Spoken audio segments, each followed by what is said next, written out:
Mark Hill from Greenlees.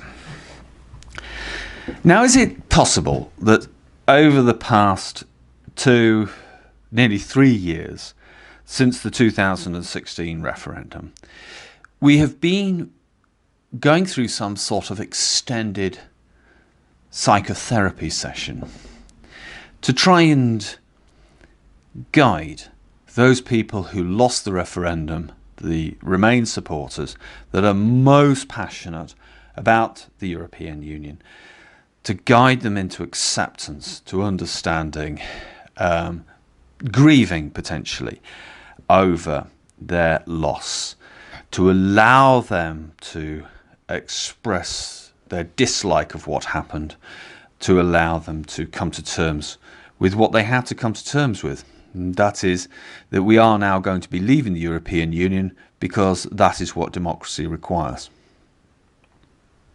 Well, the reason why I got to thinking this way is because I recently caught a couple of episodes of Frasier. Now, Frasier, for those who don't know it, is an American sitcom which was broadcast between 1993 and 2004, featuring two psychotherapists and a number of dysfunctional individuals, characters, that then play out an episode that lasts half an hour. Roughly, they run this on Channel 4 in the UK every weekday, and they run them back to back, so you end up with 8 episodes, or is it 10 episodes every week? It's a lot of episodes. When it was originally broadcast, it ran for 12 years, I think, and there were loads of episodes, but nevertheless, Channel 4 are running them so intensely, presumably they run through them all by the space of a year, and then they start off again. In fact, the people in the episodes are living in this Groundhog Day type scenario whereby nothing ever really changes. So you watch a typical episode, it always starts with the characters more or less as we left them at the end of the previous episode. That is, they are all having difficulties with their various relationships, and they all then have an episode's worth of misadventures and comedy moments. There's usually some counselling thrown in, a little bit of personal heart-to-heart between either the characters or some of the people that have been introduced.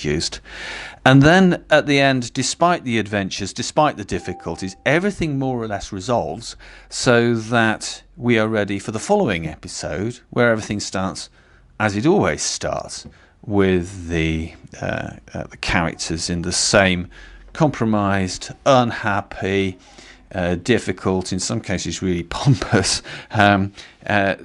situation. And then it's the same for the episode after that, and the episode after that, and the episode after that. In other words, nothing ever changes. And you can have a whole year's worth of episodes of Frasier, during the course of which nothing has really ever changed. Doesn't this strike you a little bit like the sort of purgatory that we've been in since 2016, whereby we have been having a lot of discussion and a lot of policies, motions in the House of Commons, legal changes, but ultimately nothing really ever changes. The news is never really that new. It's all different episodes, different reworkings of more or less the same story. That is, that Theresa May has negotiated a bad deal badly.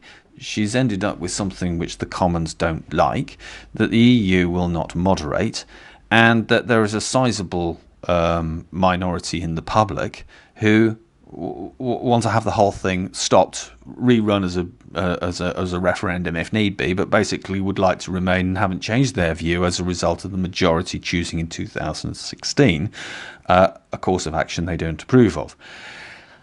And they haven't grieved, and they haven't recognised their loss, and they don't accept it. Now, the problem is with Frasier is that once you've seen 1 or 2, 3 or 4 of the episodes, you've sort of seen them all. And that's not to say they're not fun, but they don't really go anywhere.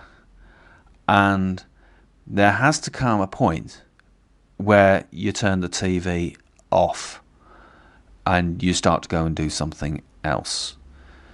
I'm making this broadcast on the 8th of March, and my view is that we are rapidly reaching that point.